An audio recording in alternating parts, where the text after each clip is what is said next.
Hey guys, this is Xavier, and today I'm going to talk to you about memory's effects on message integrity. Please take a minute to look at this image.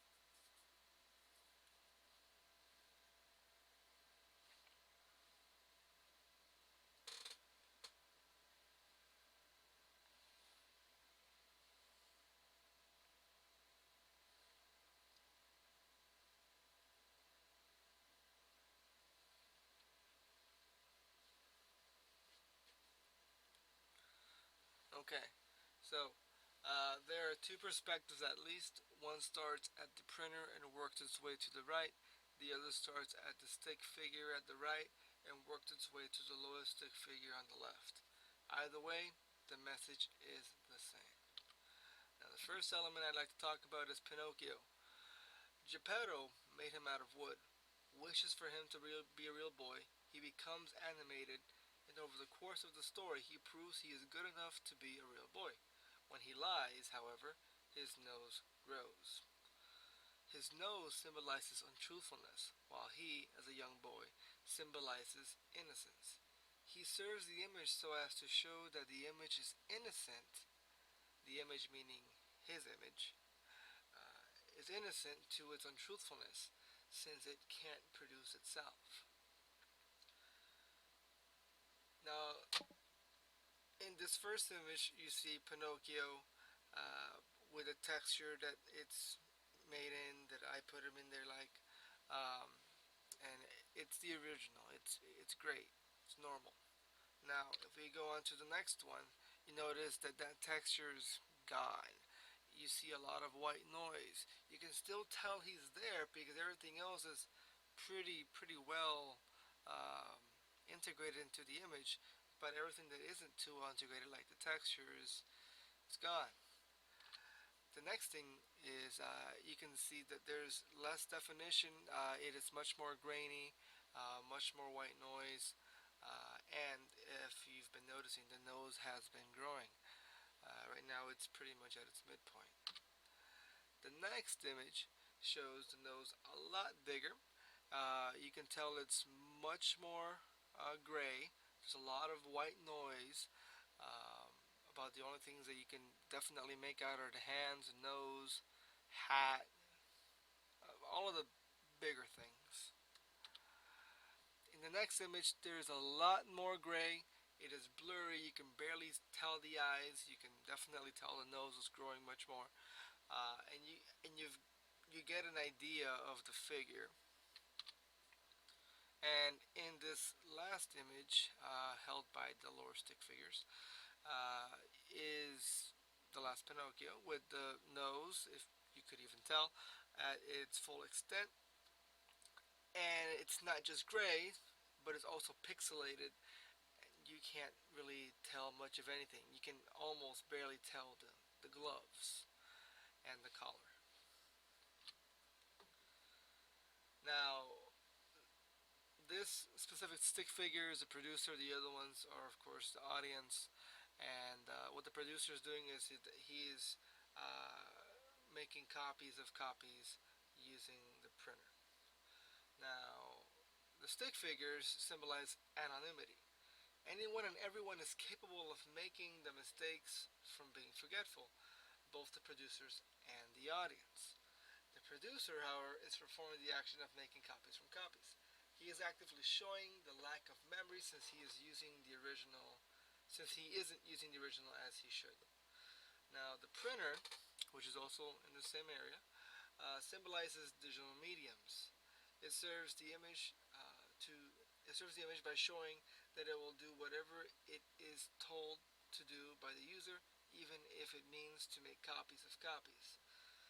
The cake on the printer is a reference to the video game's Portal, where the user can find scribblings on walls that say the cake is a lie. The reason for this is because a robot named GLaDOS promises cake at the end of the user's mind-bending trials. This is later proven false because the robot tries to bake you in a fire instead of a cake while telling you the cake is in the fire. This message represents fallacy. Thus, I have made it the company emblem for that printer, giving the printer less credit for truthfulness. Now, in the next image, or next section, I'm going to talk about the front pillars. They represent the amount of truth still within the message. The higher it is, the more truth it knows about the message. The printer is the highest since it has a greater ability to retain information and recall it, although it too can play a hand in producing false messages. Notice that no complete pillar reaches the top of the image. Besides the fact that if it did, we wouldn't be able to see what's on top since it would be out of the frame. Any pillar that would reach the top would mean that it would have 100% message integrity. Since no one and nothing is perfect aside from whatever religious entity you subscribe to, no one and nothing has a full-sized pillar. The back pillars, if you've noticed, also vary. The colors are the same on them, however, the structures are not. These pillars have the same attributes, meaning they basically are the same thing, except that they are meant to show the same thing in a different way. At the far right, they start off as one full structure.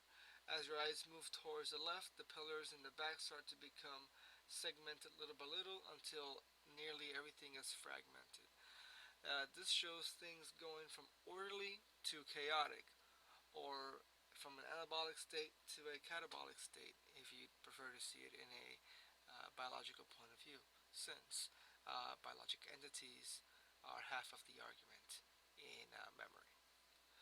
Now, the next thing I'd like to point out are the color. At the bottom, you'll notice the white and black. The pillars get darker from right to left. White represents purity. As we look towards the left, it portrays greater and greater impurity. This is important because to be pure is to be whole, and to be whole is to be complete. So as it moves towards the left, it portrays a message that is less and less complete. At the top, we have white to blue. Again, the color changes from white to a darker color. This time, however, is blue. In this case, white represents full knowledge, one interpretation, and blue represents multiple possible avenues of knowledge, many possible interpretations. Okay, now we can change the image. The other six figures represent a game of telephone, where one with the original message passes a message to the other, and then he passes a message to another, and so on and so forth. As the process continues, the message becomes more and more distorted until it is unrecognizable.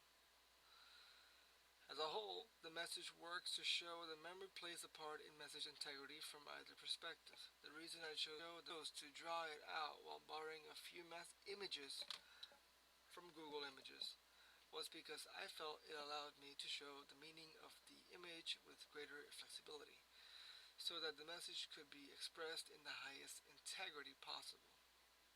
Now about the paper. What I wrote in the paper was that memory is a process of encoding, storing, and retrieving information. I mentioned that the message can often be portrayed incorrectly simply because we are forgetful beings. I do, however, mention that even machines go through a type of forgetfulness. The data they process can become corrupt due to hardware failure or just lots and lots of use.